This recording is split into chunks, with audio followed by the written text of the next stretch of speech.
Great, testing, testing. What do you say? All right. So put this near you somewhere. Okay. You should know how to mic yourself. I got it. I got you covered. I'm sorry that this is like in such a haphazard way. No, I don't feel like that at all. And I really wanted to see you at work because I didn't want like another, you know. But she was wearing this and that. You know, I really wanted it to be about the album, about the music. Right. You know. I'm reading this from my editor friend Chops. That's what they call it. I made a copy of our version of the video while I do Diane's changes, so don't worry if you want it back the way it was. Love you and hope the press has no void sections. Yeah.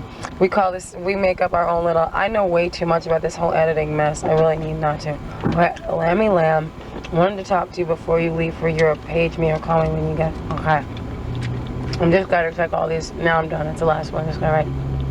Okay.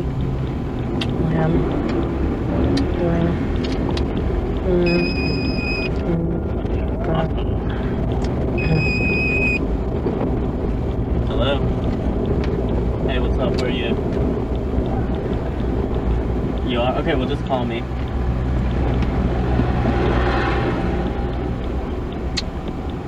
Okay.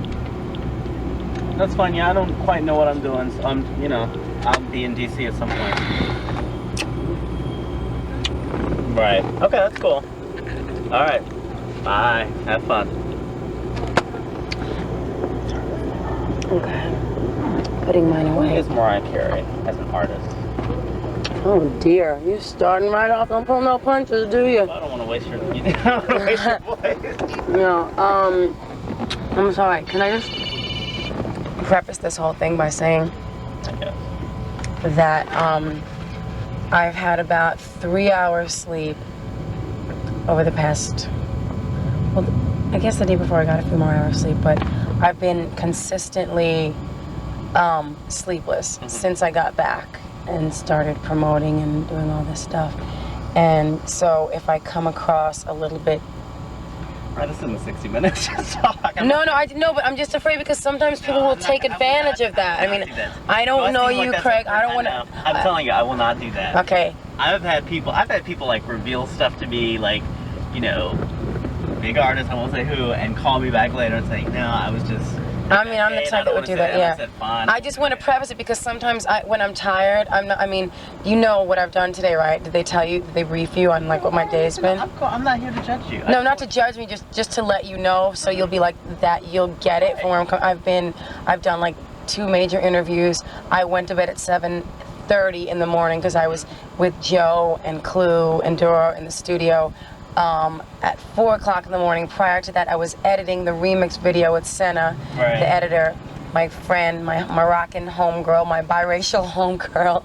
And prior to that, I was working on this video with Christine.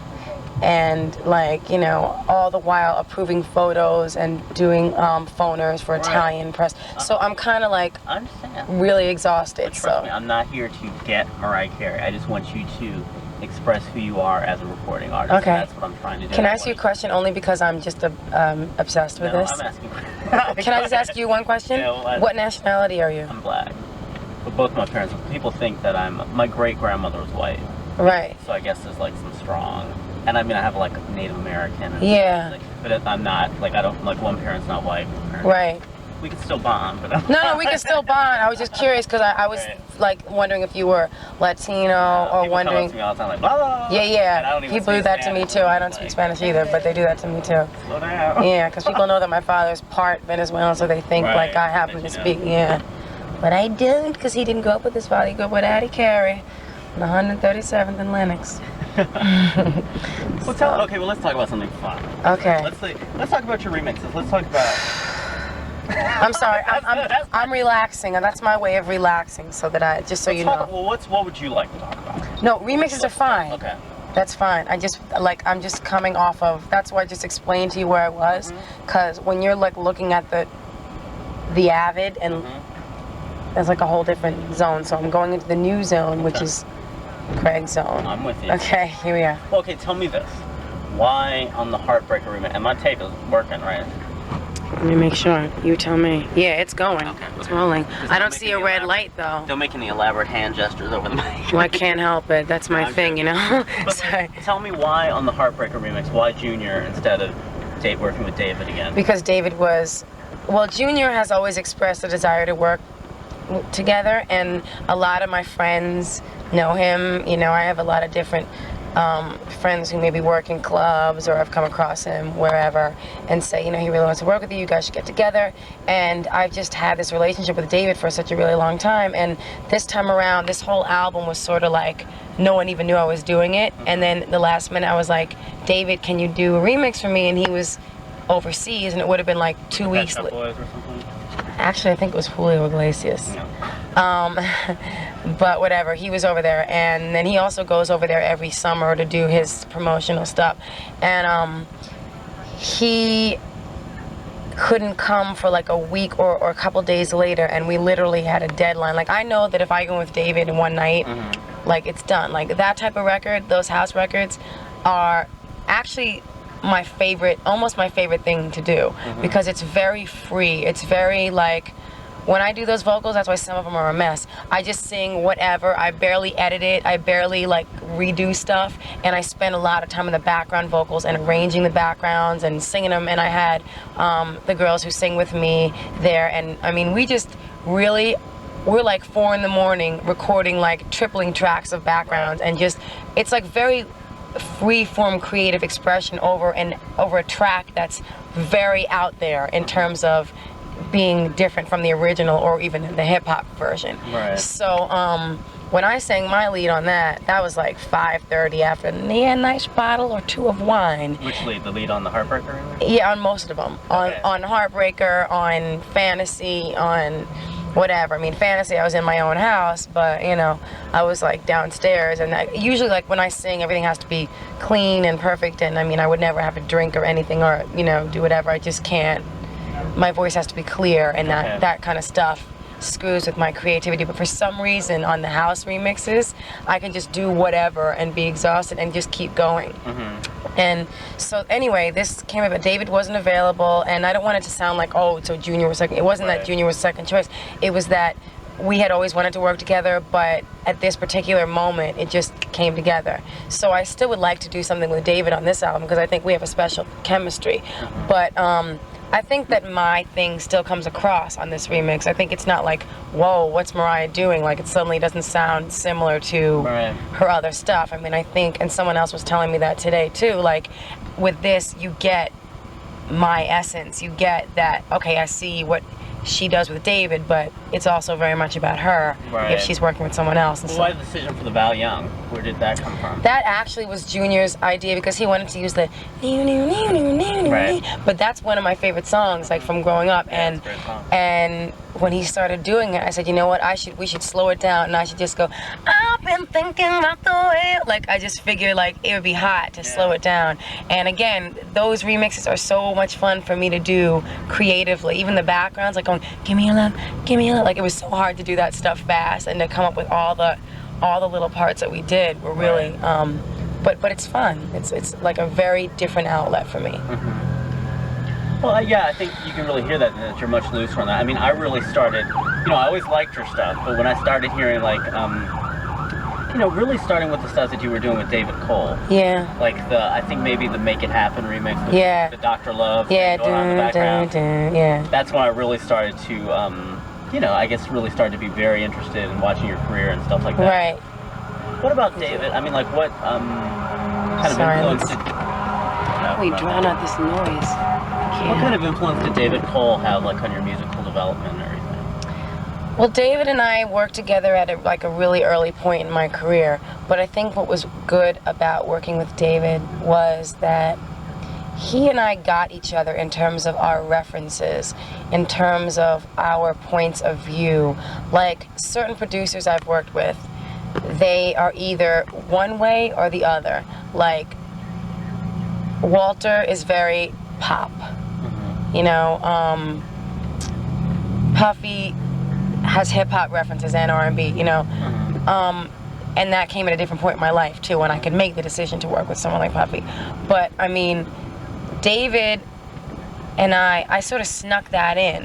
And I think it was cool because he got me. Like, we really understood each other, and we had a really special relationship. And even like a lot of the girls who sang with me on the backgrounds of some of those songs, like, we all really miss him, and we all really feel that loss, you know, because it's like he was just a very kind of, he was a great musician, but he also had a lot of pop culture sensibility, you know. And so, I mean, was it hard after, you know, because I think you've talked in the past about how important, God, now I can't even think of the record. I'm tired. I've been looking for New York apartments all day today. So Yeah. Excuse me for being sick. That's okay. But, like, you talked about the importance of emotions in your career because, you know, you had done the ballad thing, but that was like a huge kind of dance record. It did R&B stuff. And, you know, so that you had that intense relationship with him, and then for that loss so early, I think when obviously, you know, the stuff you all did incredible. Anytime You Need a Friend, just amazing stuff, and there could have been so much there, and then he's gone. You know, does that? Yeah. It was very hard, and it came at a time. It was very unexpected and very hard and very sad, you know, for a lot of us who knew him and who were, you know, touched by him. He was a special person.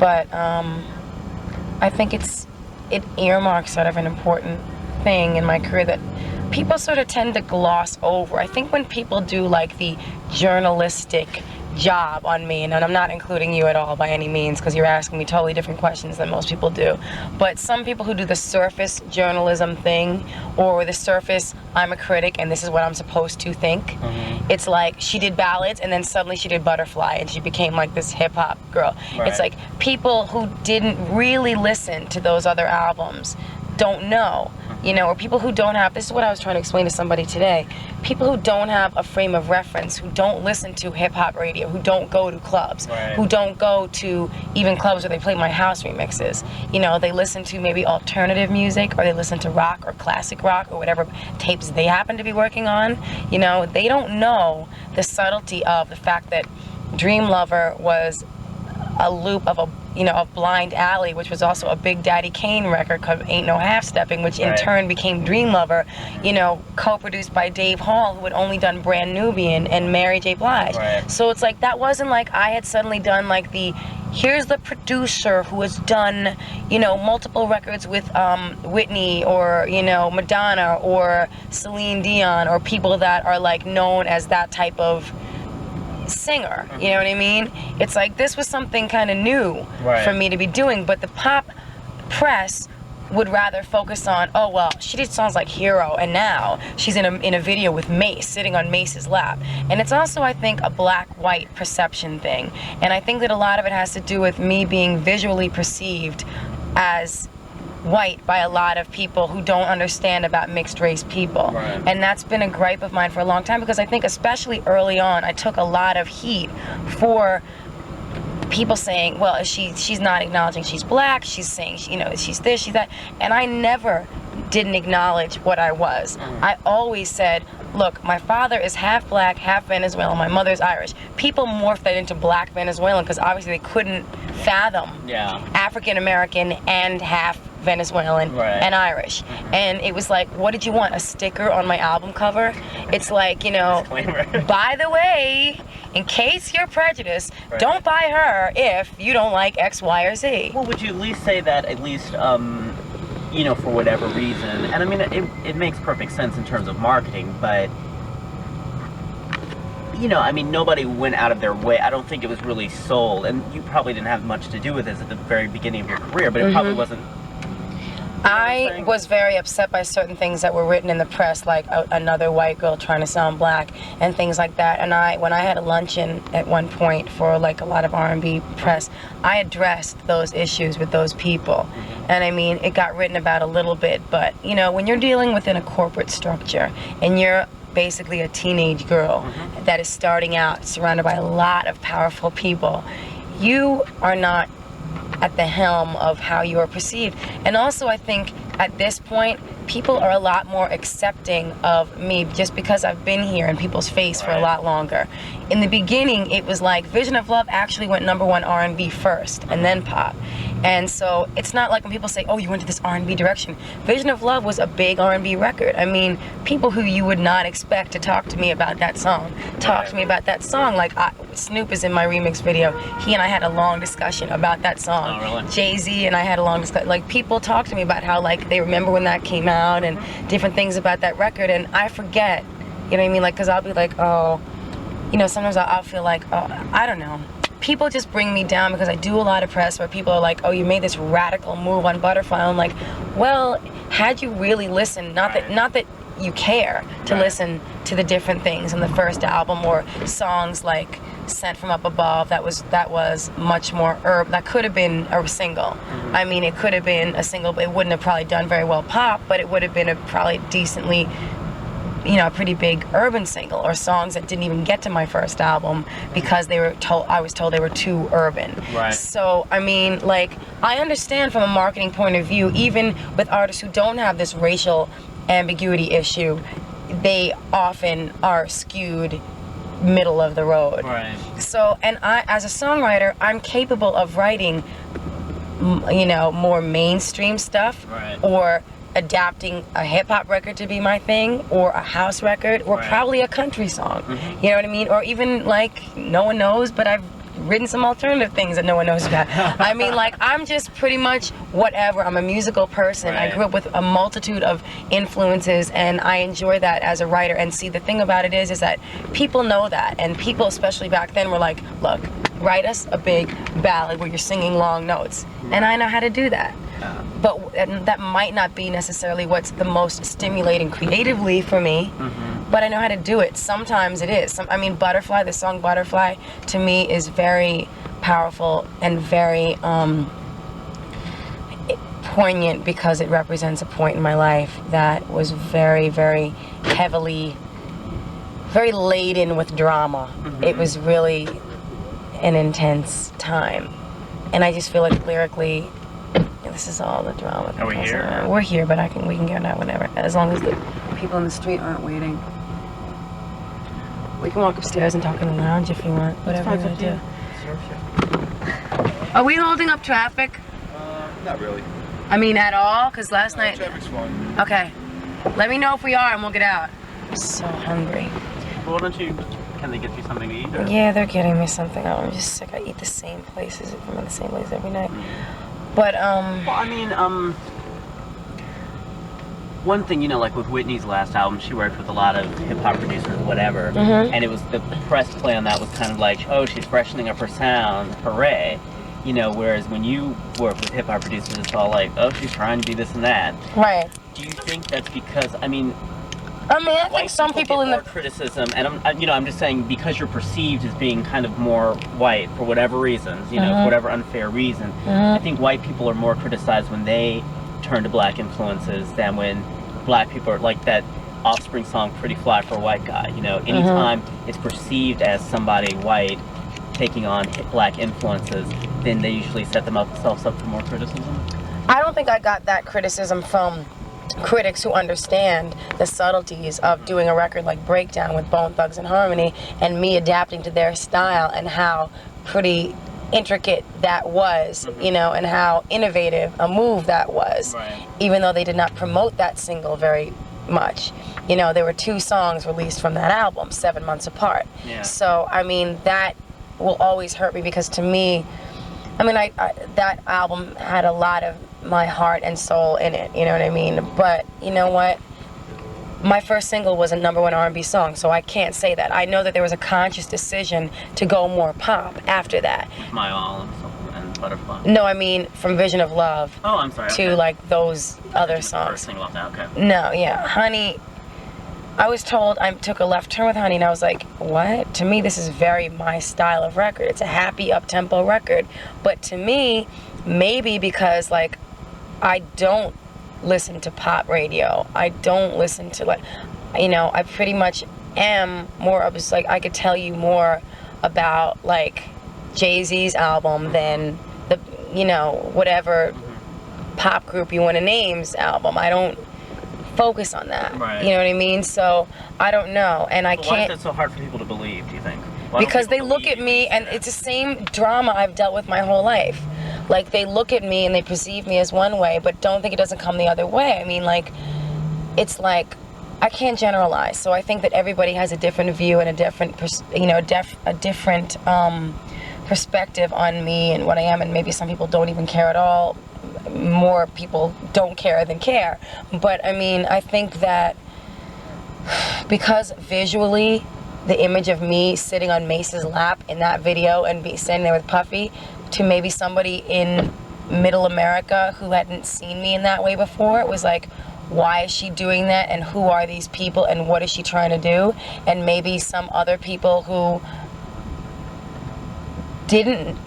I mean, anyone who heard Fantasy with Old Dirty Bastard in 1995 Right. knew that that was what I was into, and you couldn't, and that shocked a lot of people, and but for the most part, the masses didn't hear it, which is why I put it on that number one's record. Right. I was talking to someone today from a magazine who didn't know that version of the song, and to me it's like, when I think of Fantasy, I think of that. When I walk down the street, people go, me and Mariah go back like babies who pacify And then us. you also did remixes like for different cities, right? Because I know DC had one where ODB said Yeah, DC. And yeah. New York. He did a lot of stuff. I mean, and that's before he was known necessarily to the masses as, like, you know. It's crazy. Yeah, I knew because I was a Wu-Tang fan, you Right. know.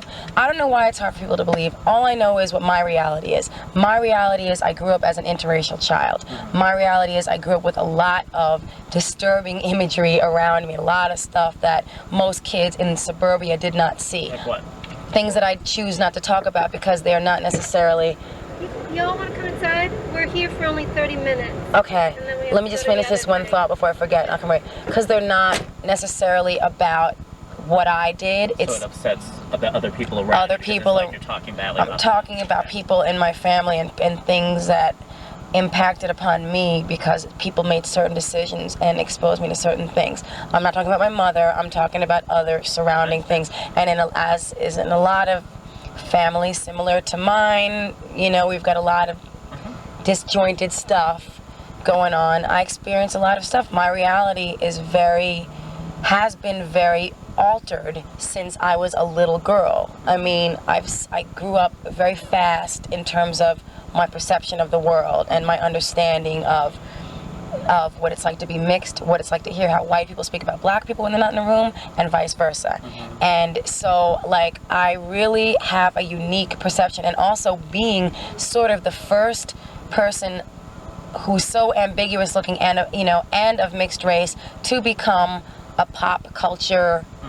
I don't want to call myself any name, but you can say what you think I am. I don't know, star. I don't know what this is. This thing is, I don't see myself that way.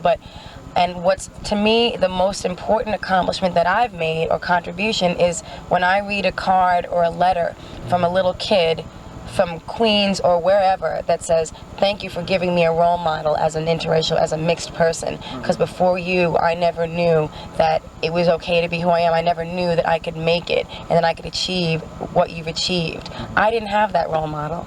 Like, when I was a little kid, I didn't have the person out there who I identified with completely, who made me feel like it's okay to be me. I felt like if my mother's family disowned my mom because of this, what does that make me? I felt like if I can't fit in to a certain thing because of the way I look, you know, everybody, you could be white and not fit into a school because of the way you look too. You could be Right. overweight, you could be Right. have other issues, but I think when race is involved, especially when it's black and white, it's very difficult. And I've experienced a lot of that much more early on in my career than now. I think people have come to accept me for what I am. I mean, that's how I'm feeling. Maybe I'm wrong. I don't know. Well, I know a lot of times, and I think, you know, even I've experienced this being kind of light-skinned and stuff, and people not sure, you know, just like you asked me. If it was Yeah. So it's like, I think, you know, it's sort of important to have acceptance. Yes. And do you think in some ways by, like, you know, really embracing that hip-hop side of you and working with people that is kind of like an acceptance? I mean, do you feel kind of like you're, I feel like I'm finally accept, you know, you're kind of what it makes me feel like is I'm doing music that I like and doing music that makes me put a smile on my face and moves me. I mean, when I do a ballad that moves me too. But normally it's the songs that are either more like gospel influenced or the hip hop, like the Crybaby song on my album with Snoop, like, or the remix with Missy and Brad. Like, those are the ones that make me really I have a good time. These guys want me to go inside because Joe's upstairs. We should go up. But doesn't it make you feel good that like Snoop? Are they gonna? They'll open it. I mean, you can open it. Doesn't matter. But doesn't it feel good that like Snoop likes, you know, Vision of Love, that he mentioned that? Yeah, well, or like Brat likes Underneath the Stars or something like that. No, I mean, Brat is like one of my closest friends. Thank you. And she was one of the people who first made me feel like. First made me feel like, okay, this is another young girl who's doing what she wants, who's having fun, who's being successful, and who's also happy. Okay. Like, why do I have to be miserable? And you know, like it's not penance. Oh dear. So was there a guilt at being successful at first? No, it wasn't a guilt. It was just once we get up there, because this takes Oh, this elevator is completely. That's the right track.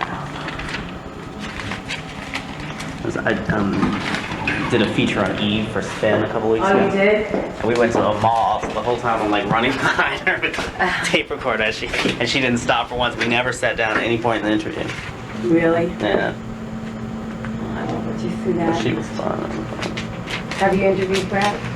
No, I never interviewed Brat. She never released her album, maybe I would. She is. She's working. Because I pitched it several times and then, you know, pitched a piece on her, and then the album doesn't come out, so it's kind of like falling through. No, she's great. No, I love her. I think she's very, I thought her second album was so underrated. Whoa. Yeah, Oh, well. it's also like, when you're on a... I'm in here? Yeah. Okay.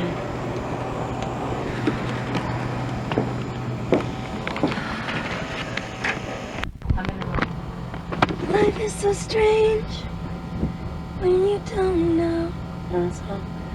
It's my anthem. So you want to breathe for a second? Or?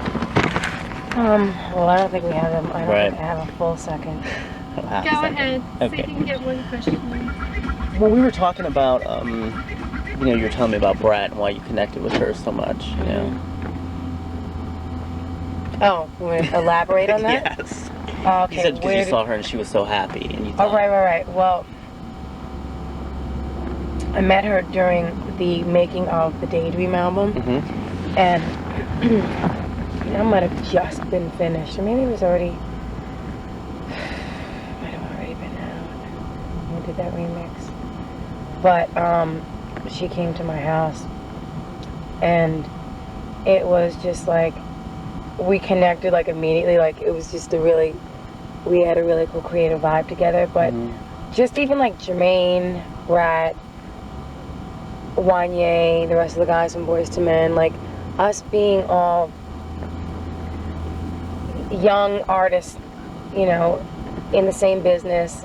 I had been at it a little bit longer, but I felt like I wasn't as free or as happy or as successful because I wasn't really living my own life. And it was just like, I guess, sort of a catalyst. You know, that period of time was like, there were several catalysts that helped me get to another level of recognizing that it wasn't normal. My experience was not normal. Okay.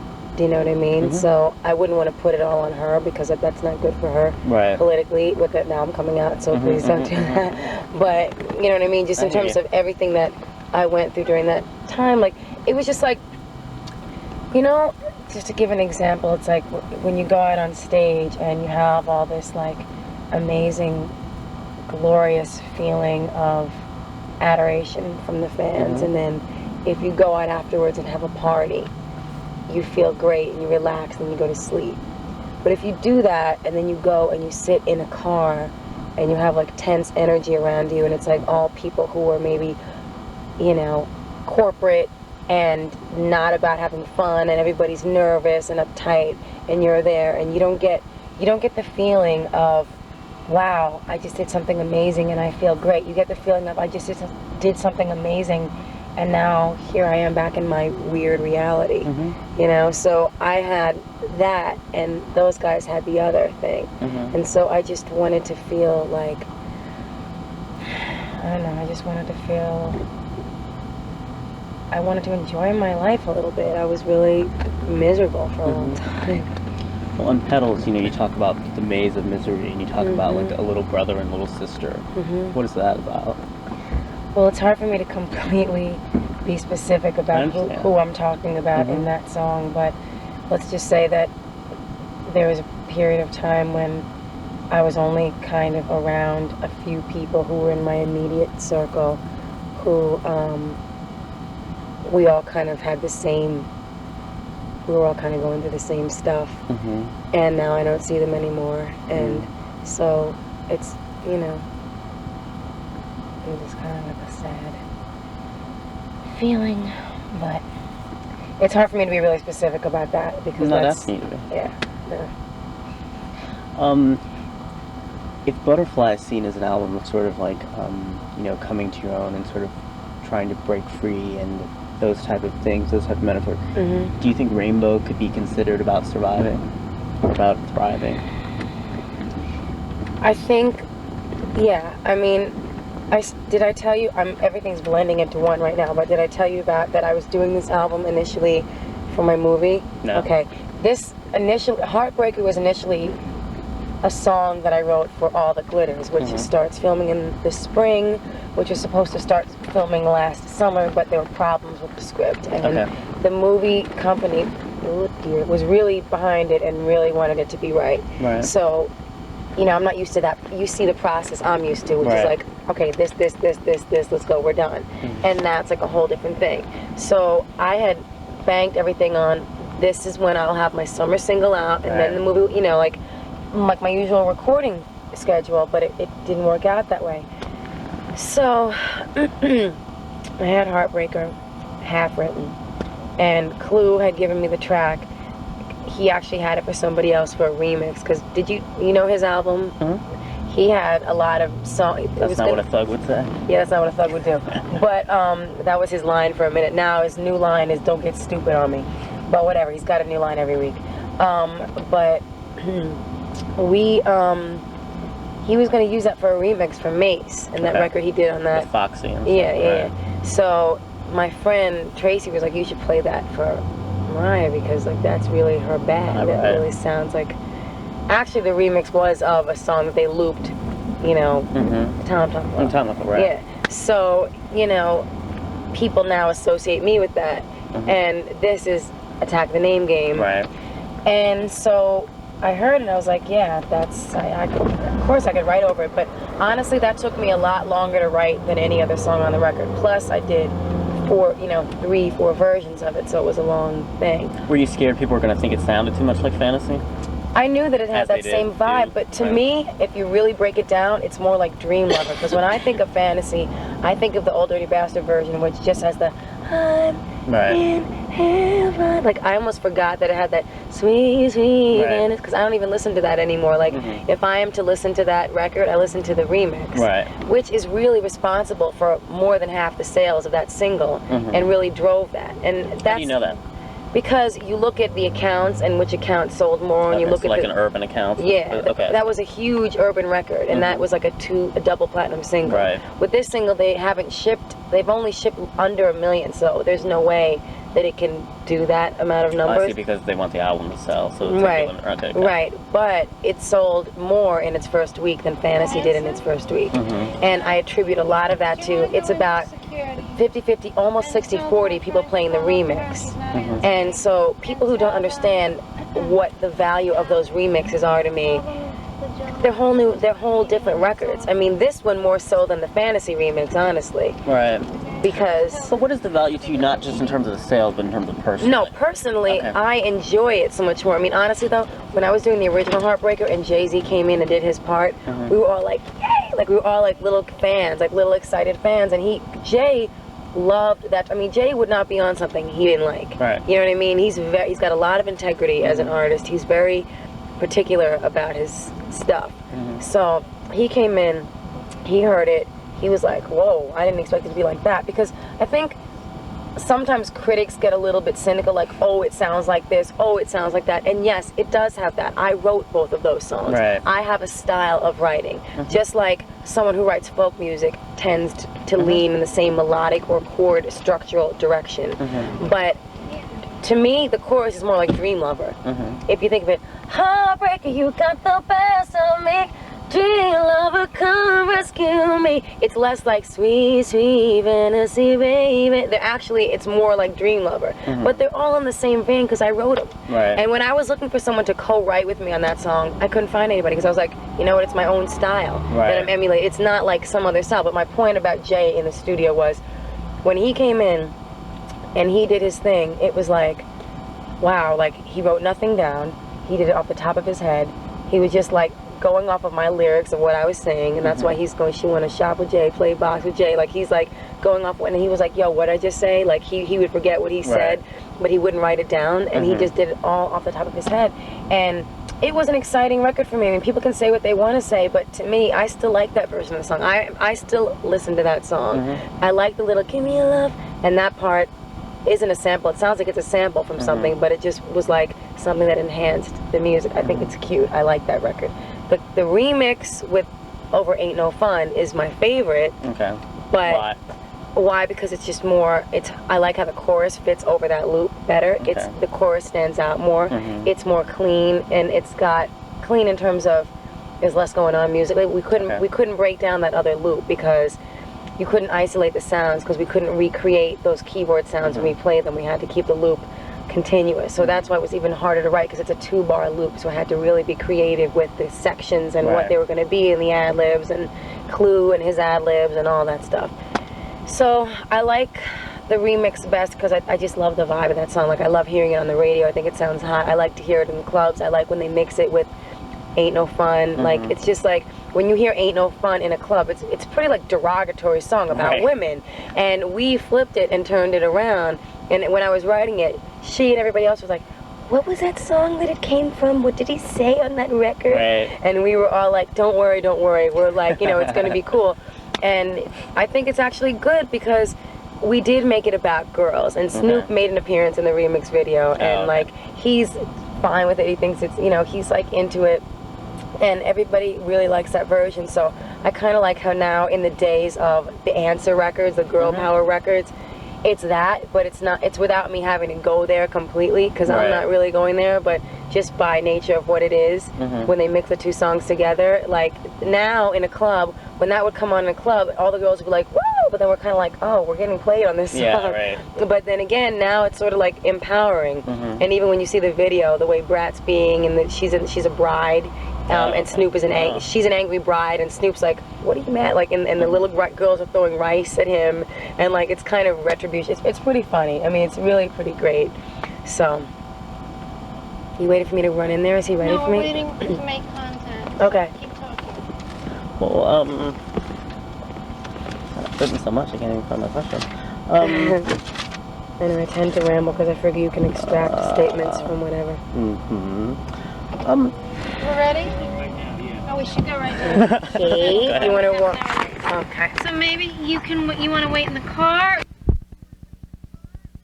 What about E.T.? What? No, they did a piece on me for E.T. tonight. So tell me about this album. I mean, like, you know, because I'm a critic. I, you know, write just straight album reviews for like The Voice and Vibe and Spin and all that. So I can tell you now, like, what some critics are gonna try to quote-unquote get you for on this album. Okay, what do you think they're going to try and get me for? Well, like, I think there's going to be criticism that you worked with Diane Warren and David Foster. On one song. Well, I wrote... See, the one song that They Can't Take That Away, that song, I basically went to Diane with that song. My issue is I've always written most of my ballads with Walter. We are not working together anymore. Right. And I had this idea in my head and on tape recorder. And I had basically 90% of the song written. And I needed someone to play it. And, you know, so I went to Diane and I said, you know, I have this thing. Will you do it with me? She doesn't collaborate. She doesn't co-write. She only writes for people. She's been asking to work with me for a long time. And she makes fun of me. She's like, you've written more number ones than me. I'm going to So she doesn't collaborate? No, she never collaborates. Oh, okay. She only gives people songs. People song, right. Yeah. Okay, I gotcha. She never, I mean, it might have been like, the last time she did it was like 4 years ago or something. But it's not something she likes to do. She likes to write her own songs in her little room, and that's it. And that's why that song that we wrote together, Mariah's theme, is very me. Why'd you say it like that? Because that's what I called it. I've gone through so many different incarnations. But that's, I mean, that song was called They Can Try. It was called They Can't Take That Away From Me. It was called Can't Take That Away. And I liked They Can Try because Can't Take That Away seemed like it was too common. And then I threw Mariah's theme on it at the last minute. That's a beautiful song. Thank you. Um, But the point is, we worked out the last bit of it together, the bridge, and then I was like, okay, and then I'll go up. It's very my style of song. It's less, I mean, her style, like her typical style would be like a Because You Loved Me, Right. or that new NSYNC song that's out now. Gloria Estefan thing. Right, it's more that. My style is much more this. This is very Vision of Love / album cuts that have never been released off like previous albums, like Vanishing or Outside, which I don't know if you ever heard. Like, you know, it's, I love Vanishing. I'm not sure about Outside. yeah, Outside was on Butterfly. Okay. But I tend to write in that style sometimes, but this is like a more commercial version. So I'm glad that I work with Jimmy and Terry on it, because I think that overall, the ballads on this album, except the one I did with David and Diane, So you collaborated with them on that one, or? I collaborated with who? Which ones? Dave. No, it depends. Dave No, and no, Diane. I'm jumping around. Oh, I collaborated with David. No, I did collaborate with Diane on that other On that song. one, okay, that's But right. it was it's different than when Diane Warren gives someone a Right, song and says, hey, I got a great song for you. I don't do that. She's done that to me. I don't take song. I prefer to write mine, especially not? something like that. It's a very personal song. Okay, but why wouldn't you take a song from somebody if they had a great song? If I felt it was great, undeniably, I couldn't write something better for myself, I might. But I think that my fans, my true fans, know the difference when I'm singing something I wrote. I mean, I have never sung something anyone else wrote except when I did that Whitney duet or the remakes. And like, just like the feedback that, even the girl Teresa that was there tonight, that you met, she started out as a fan. She wrote notes, she came to concerts, she did all these things. Really? Yeah, Wow. and she finally started working as a receptionist for a management company like 4 years ago. And when I left that whole situation, they were like, well, you can stay here. She's like, well, basically I came here for Mariah. I wouldn't do this for anybody else, so I'm leaving. And she came, and now she basically, you know, runs my office and takes direction from Louise and does everything. So she's one of the really, truly devoted people. And like, I bounce things off her sometimes. Right. Like, how would you feel if so and so and so? And she's like, I mean, I personally like that you write your songs. I personally like, if, you know, can you write most of them? You know what I mean? Like, she like really, there's a difference. So anyway, with that personal, Diane doesn't even know I called it Mariah's theme. You know, we worked it out. I finished the lyrics alone. It's basically more from me than, I mean, I don't want to take anything away from her, but that particular song is much more my thing. And then doing it with Jimmy and Terry, who really felt the song, like, you did this with her. Like, it's Right. much more, they're like, we're getting your vibe from it. After Tonight, that I did with David and Diane, is very a collabo of the three of us. Okay. Like, that I It's can... like the big pop ballad of the album. Yeah, I mean, I don't know that that'll ever be a single. It's going to be a theme song for a show in Japan. It's like, I doubt that I would put that out in America because it's just not my favorite song off the album. But When you worked with Jimmy and Terry, did you mostly work with Jimmy? both of them. Okay. Well, Because people usually just work with one or the other. I work with Big Jim, who's another guy who... Jim Wright. Yeah, and we all kind of sat in the room together and we bounced ideas off each other. Actually, Jimmy gave a really nice quote to Yvette Shore today. I'm sure Yvette would give it to me. Did she give it to you? Yeah, she said she's going to call me Monday. Yeah, it was really nice. In the making of this album, musically, creatively, was doing the big ballads, quote unquote, 99% of them with Jimmy and Terry. Well, you'd almost done a tribute to them with Always Be My Baby remix. Yeah. Say Through the Sands of Time. Oh, and stuff definitely, like that, and that loop was yeah, their song. Right. Yeah, it was. Do Tell Me you If You Still feel Care. the same way too? Tell Me If You Yeah. Still Care. But they, do you have that collection of their CDs of all the songs they've written? No, I think that's just I think that was just a promotional thing. But you guys. But I'm a long-term Jimmy Jam and Terry Lewis fan, so I know all this. So like SOS Band. But do you know Sherelle like the Alexander obscure ones O'Neal. like you still. Oh yeah, Tell Me Houston. I mean, Like- that whole album was great. but- Fantasy and Heartbreak and all that stuff. That was on her album, song Fantasy. I didn't even know that. Fantasy and Heartbreak. They did, because that was back during the time that they used to do half sides. They did a side for her. It's one of the most brilliant pieces of '80s dance music. It's Used to Hold Me So Tight. That's my favorite. And I'd rather spend the bad times with you than spend the good times with someone new. Did you Oh, I like that? vaguely remember Okay, that. Fantasy and Heartbreak, and one other song. And then they did all the Patty Austin sides, like Yeah, like Heat of like Heat in the and- heat of it. Right. But see, I'll sing when I sang "Used to Hold Me So Tight" to them. They're like, "Whoa, that's an obscure one." Like, you know that? Right. Like, I mean, I would sit there and sing their little like all the Alexander O'Neal Yeah, records, Pharrell. but obscure ones, but they're 4 CD things. You should get it if you can, because like sometimes you forget. Right. You No, know, I like feel- I- in going yeah. through, it's really cool to No, I listen. know. Yeah, they're very unsung. But you know, like you're gonna get a lot of heat over Bliss. Because everybody can say, oh, she's doing those showy, high notes again. But you know what? But Black Radio's gonna love it, and it's gonna be Yeah, played the on like Quiet Quiet Storm. Storm for till the end of time. you know. Exactly. But the critics are not gonna like it. Well, you know what? The critics didn't like. You know what? I agree with a lot of the critics who said early on I was showy in terms of using that aspect of my voice a lot and over singing. I don't have I don't disagree. Like in what record would you say that you did that? I would say the second album, I felt like I got to prove something. But you know what? I was really young when I did those records, and I was really like David loved that part of my voice. David Cole was really like, sing your highest note. Like, he was very encouraging me to do that. And I think that's because he was a musician and he just couldn't fathom the actual note, like Right. that it was so high, and he liked that. And a lot of people like that aspect. It's something that not everybody can do. Right. And so, Has that talent ever scared you?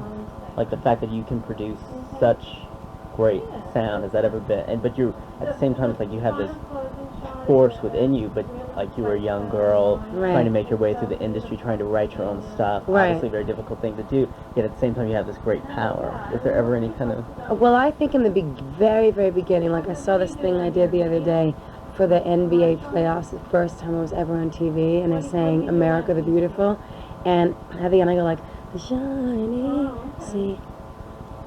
Real high note that I can't do right now because I've had no sleep, but I went for it, and I went for it more than I go for it on live TV these days, because you can't control it. Now people know me, but then I was like, hey, no one knows who I am, and I felt like I was rooting for myself, like watching, like, wow, like I'm proud of her, like she just really went for this thing, you know what I mean? I was going for it. I was trying to establish myself as a singer. You know, for the longest time, you weren't known for singing live. You weren't even known for doing that many, live television Right. appearances. But I think with the Butterfly album, it's like every time you turn on the TV, Yeah. you were there singing, and you were really going for it. And obviously, times your voice, in terms of just the sheer vocals, was stronger than others, as things will fluctuate. Right. But you always stood there and really just stayed there and tried to sell the song. Right. Do you think that kind of doing all those live dates and sort of dealing with your voice when it's not technically perfect, do you think that's helped you as a singer? I haven't done that many. And the other thing is, when you're dealing with, first of all, my instrument is it's not standard. Even like, let's say there's a girl who's a great belter, and she can belt and do all things in a high register and has even a deep register.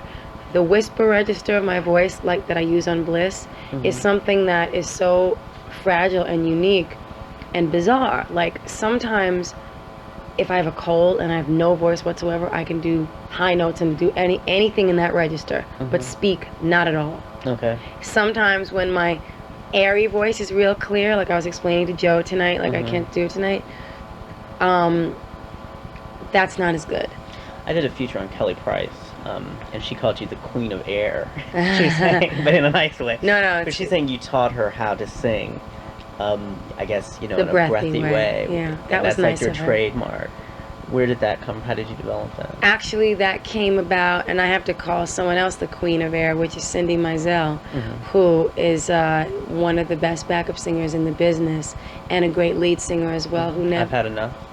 Yeah. This could be the night. Yeah, and she, when I was a little, like, 17-year-old girl walking around with barely any shoes, like my shoe, like, she heard my stomach growling in a session. Like, we were doing a session for T.M. Stevens in, like, I don't know, 1988 or something, and I was, like, literally, like, this little kid, and she's looking at me like, what are you doing here, A?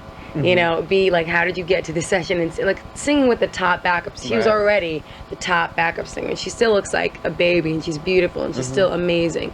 But I was just, like, so honored to be singing with her that I was really, like, in awe. Because I had heard about her and stuff. And I had, like, I loved a lot of her records that she had, not her records, but songs she had sung the back, like in the 80s. All the records we're talking about dance records had a lot of those, like, da, da, da, like those airy background parts. And so that's where, like, I emulated a lot of things, probably a lot of the Jimmy Jam, Terry Lewis records, probably a lot of Kashif, you know, a lot of that stuff. And Cindy sang on, you know, so many records, a lot of those freestyle records and stuff. Yeah. She sang a lot of that stuff with Arthur Baker. Yeah, a lot of the Arthur Baker stuff. So, you know, growing up with those things in my ear. And then I was singing with her. And so I think that singing with her and just, like, I was very awed by her when I first met her, because she's this beautiful girl with this beautiful voice and this beautiful airy voice. And I always had that. Like, I think I might have more air in my voice, which is why I can lose my voice quicker, because a lot of it is harmonics. Like right now that I'm tired, like if I sing, yeah, you'll hear there's like a lot of like there's a lot of different, like, that's why I can do that high thing. Because it's almost where my voice would go into a rasp, but instead it becomes this solid high tone. So, well, do you think that's where you got your real? It's like hard to explain, like somewhere within there. Yeah. I mean, I think one thing that was, again, I told you, like, how I kind of became very interested in your music. I think part of that also was your focus on backing vocals. Yeah. Because that's what I've always loved about Luther. Yeah. And I think one of my favorite records of yours was the Christmas album, because the backing vocals on those were just so powerful. You know, why did you decide to? And that's not really a pop music thing at the time, to have such prominent backing vocals. Why was that important to you? Well, even if you go back to Vision of Love and you listen to Vision of Love, which I have my criticisms with that record, the demo was better than the record. The demo was done in my little studio that the guy that I was signed to, he was a producer, I was signed to him. I ended up giving away a lot of money to him, but and royalties for years. But he had this little studio, and I did Vision of Love in there, and I sang on a PZM drum mic, which is like, I'm not sure if you're familiar with, but it's a black drum mic that's like $25, and it's made for flat to put on a drum, right? But that's all we had. So it picked up a lot of the harmonics in my voice. So when I was doing those on those background parts, it really picked up the air. So when I went to do the record, I couldn't recreate those backgrounds as well as they were on that little crappy studio. So we ended up using a lot of that. Even the high note is from that PZM drum mic. Like, I might just for experimentation go and try and sing into one of those little mics again and see what it sounds like, because it actually it picked up certain qualities. And then also when I was I have a problem with certain mics because I have such diversity in range. Like, I can belt, but the air is also not picked up as well by certain mics. It's hard to explain. It's like, and I've gone to my throat doctor, and he's shown me where it is in my voice that the high register comes from, where it is that, like, why I have a naturally rich voice when I'm speaking to you, and why that translates into me having this high register. Well, I mean, vocally on this album, I think you seem very, you know, like, I've seen you in interviews and stuff, and it seemed like for a while you deliberately stayed away from the high notes. But even not just the high notes, but just from the criticism that, you know, I think people used to always say you did vocal gymnastics, whatever that meant. But on this album, you know, and I've only heard it, I just got it yesterday, but it just seems like you're just belting stuff out, and that you're not afraid of the high stuff, you're not afraid of just going for it. I mean, am I just making it? No, that's a valid point and comment. I mean, there are some songs where I'm barely singing. I'm not doing that, like Petals and Right. Ex-Girlfriend. I barely sing. But like a Mariah's theme, I mean, at the end of that record, you're Yeah. just, you know. Well, I felt very passionate about that particular song. That's another one I did all the backgrounds myself, and I was very kind of isolated in the studio, and I lived with it for a while. I started it in LA, I went to Capri, I lived with it back and forth, and at the end of it, I just felt like really it needed that kind of release. You know Right, what I mean? yeah. And I was told to restrain myself a lot, like back in the days, like not on every song, but I think people preferred me to sing like, sing this straight and do this like this, and don't do the high notes because like critics are ragging on you for doing too many of the high notes. And I know that, but I also know that was a different time. That was like 6 years ago or 7 years, and it's like, look, that's a part of my voice that I'm proud of. Right. That's something that I have that's unique, and it's something that I was very influenced, obviously, by Minnie Riperton, you know, and Lisa Fisher is another one who's an amazing, like, she's incredible. She has such control over that range, and Right. she's someone who I would have loved to see become a big star Yeah. in her own right. And she's also a beautiful person from when I've met her. She and Cindy have done, you know, sang for Luther for years. Yeah. But, and she was very generous when she met me, and very, like, warm, and, you know, there's a lot of people who could have been raggy, you know what I mean? There's a lot of people who could have had that, like, hey, you know, I've been doing this for years, Right. blah, blah, blah, blah. She was not like that. Do you think there's any, I mean, I think it's interesting that, you know, you said you were told to restrain your voice in the studio, but then it seems like you were also kind of told to hold back and to restrain yourself in other ways, too. Does that strike you as kind of ironic? Or? It's quite parallel, yes. Yeah. I mean, but we easily lived through it all. But yeah, I mean, I feel like getting back to the live performance on TV stuff, that's not an easy thing to do. It's much harder than singing in my own concert live. Because when you're on TV, there are the variables of this is why my instrument is very sensitive. The smoke they use Yeah. to pick up the lights, there has to be smoke. So it's either oil-based, chemical-based, whatever, and I am totally affected by, like, someone had a cigarette in the other room. I already feel it, like. But do you think that sometimes, I mean, because, you know, a lot of the greatest singers, American pop singers, have in some ways become better song stylists as they've started to lose some of their, you know, some of their just natural range. I mean, by being able to sell a song without just kind of hitting the notes and everything, but really bringing it home emotionally, that's actually helped their lyricism in some ways. I think, You know, you think about great, like, maybe like a Billie Holiday, or Yeah. even like an Aretha Franklin. I mean, everybody has gone through. I think Whitney's a better singer now than she ever was, even though she doesn't have that kind of voice that she had on the first album or something. You know? I think that on this album, it's the closest to how my voice was on the first album in terms of range. I mean, I don't know if you agree, except that I have more deep tones at this point. I mean, if you hear like the Mariah's theme and Bliss and Against All Odds, I mean, there was a You're clarity. gonna get in trouble for that one too. Yeah, they're gonna rag on me for that. Why? Because it's pop, or because You've read all your reviews. You don't have to because ask they think me. it's too showy? Like, I'm not saying that I feel that way. I'm just saying I just know the critic mentality. I know what, you know. It's like I've just done this so much. I know what people are gonna look. yeah, for they're and gonna stuff. rag on that, perhaps. But do you care? You know what? I'm very sensitive, so maybe I'll care for the day. If I read it, I'll care for that day. But you know what? I did that song specifically. I love that song, and they can say whatever they want to say. But I did it in his key because I feel it was a magical key. And I could have taken it up, and it was more in a key that would have been more, when I got to that point at the end, it would have been more emotional because I would have been reaching for it. Right. But I wasn't reaching at all. Okay. And so I took it up an octave at the end and tried not to be all over the place with it, but emotionally that's where it was. And it was like pretty much a 1 or 2 take thing.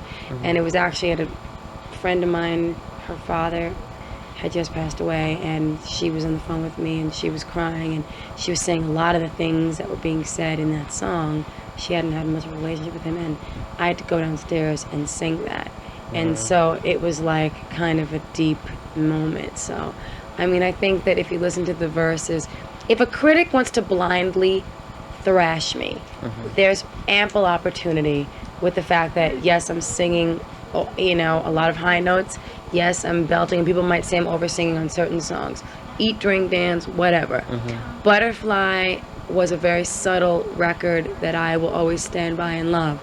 But unfortunately, only 2 singles were released from that album, and it was 7 months apart. And it nearly killed me. That, I mean, you know, you look And you had no, at this point in your career, you had no control over that? in my situation, in my scenario within that company, with what had just gone on, think about it. I mean, I'm not going to make a statement, Yeah. but no. I mean, but I just... You can force people to do something. But people don't understand that, because people think of you as like, I mean, you're not even an artist. By being with Sony, it's like, it's beyond record sales. I mean, they use you to raise CD prices. They use you to break new technology. You know what I mean? The new Mariah will be out in all the different formats that they're trying to bring, like the mini disc. And all, you know what I'm saying? It's like you're so much more important than just a recording artist to them. So people outside. But I was never perceive made you to as so feel powerful. that way. Okay. And I don't even really, I feel awkward saying this. Can it be semi off the record that like I'm not even gonna. okay. Talk about Crybaby, Okay. because that's a really interesting song. One of my favorite songs on the album, definitely. What did you think of it, honestly? Oh, I loved it. I mean, I think that was great. But I think it's really interesting in that. I mean that. I'm just trying to be economical and ask you cool. questions. But you know, when you talk about, I think it's really interesting where you talk about you know, hearing the song on the radio Yeah. and then not being able, and that seemed like it was a really real moment. That whole song is very real. I was gonna call it Crybaby / Insomniac, and I should have, because that's my theme song. And everybody who knows me laughs when I say, I gotta get me some sleep. Right. Because the whole thing is like, I don't get no sleep, I'm up all week. And so they laugh at that because it's very true to life. And even when I say, on my tippy toes, because when I walk around without heels on, I'm always in heels. Even when I was little, Right. I always walked on my tippy toes like this. I don't know why. My babysitters used to laugh at me, but like I always walk like a little, like a Barbie, like on my Right. tippy toes. I don't know why. There's really no reason, but like I just naturally do that. I mean, how does it feel in that you know, you write all your own stuff, so you put your heart into that Yeah. stuff, and it obviously represents a moment in time. Right. So then, Then it gets interpreted as. well, then you have to live with it being part of popular consciousness. You know, you can't. You may move on in your life, but you can't put that past you. Thank you. Oh my God. Okay. Bye. Bye. Great. Sorry. Hi. But you know, you then, that's part of everybody's life then, so you can't move away from that. You know what I mean? Right, well, I mean, you could say the same thing about The Roof. The Roof was an actual documentation of like one specific thing that could be interpreted in many ways, you know? So, I mean, I feel like we're going back to, yeah. So I feel like I wrote that song and I love Crybaby. I think, like, I don't think, I didn't mean to do that. Why do you keep asking me if I like the album? No, because Are you concerned about that? No, because you're telling me about what the critics are going to rag on, and like, you know, you seem to be pretty like in your way trying to brace me for that type of thing. I think you probably know it though. I mean, one thing I think is so sort of ballsy about the album is that you seem to not care on this album. I mean, I think you really seem to just go for it and do what. It's like, why shouldn't you use your range if you have it? Not everybody has it. Why should you be, you know, penned in? And I think it's, to me, the album seems like a second evolutionary stage from Butterfly. You're breaking free, and you know. So that's why I wonder why you care so much about what the critics. No, it's not that I care so much, but when you are bringing it up, I'm the type of person, like if someone said, I thought your hair looked bad last Thursday when you went to so-and-so awards, I might be like, really, why? Well, what did you think? You know what I mean? Like, I'll focus on that. Do you think you have a need to please? No, I just think I have an overblown,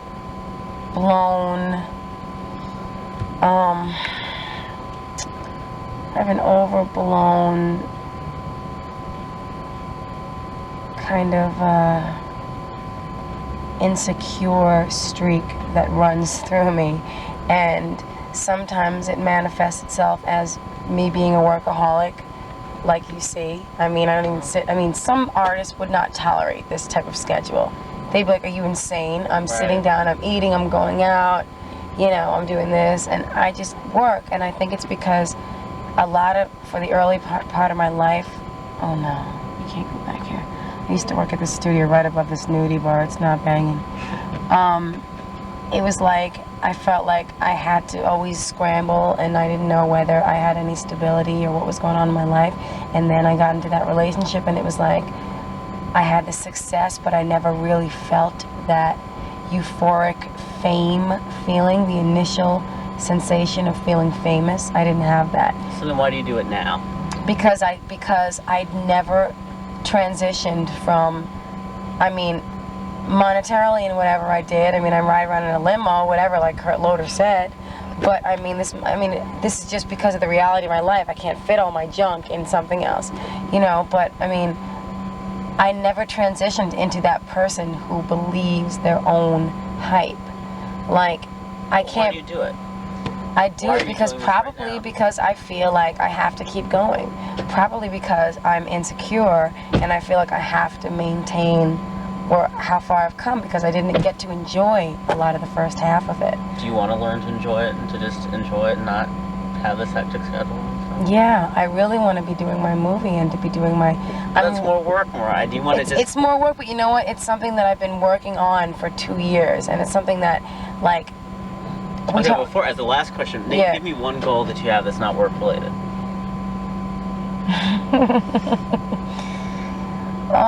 And then I'll leave. I want to have a fun New Year's Eve. I want to be in a warm place. I want to have a party. I want to see fireworks. I want to be with people that I love. I want to not worry about what people think. I want to not worry that there's like secret people out there trying to foil me on the low. I just want to detach for a minute. Do you think you'll be able to do it? Yeah, I hope so. I think I will. I've pretty much been able to learn how to do that. I mean, right now, honestly, I don't feel like going back up in here and doing this. But I know. But I know that it won't get done if I don't do it. So I gotta... Mainly it all stems from it not getting done. If I had one, like, I'm not... Like, I kind of envy those artists who have someone who does everything for them. That's like the creative person who, get this one in the studio, they're writing for you, they're gonna do it, you come in, you do 3 tracks and you leave. Like, that doesn't work with me. I don't believe it. I don't believe that even if you had that person that I think you'd want to be in on it. I think No, I'm saying I wish I were that type of artist that would to be able to let go like want that. that, Okay. that would accept that. I can't accept that. It's not my bag. Well, thank you for giving me this time. Well, thank you. I really appreciate it. Gonna hop on the train?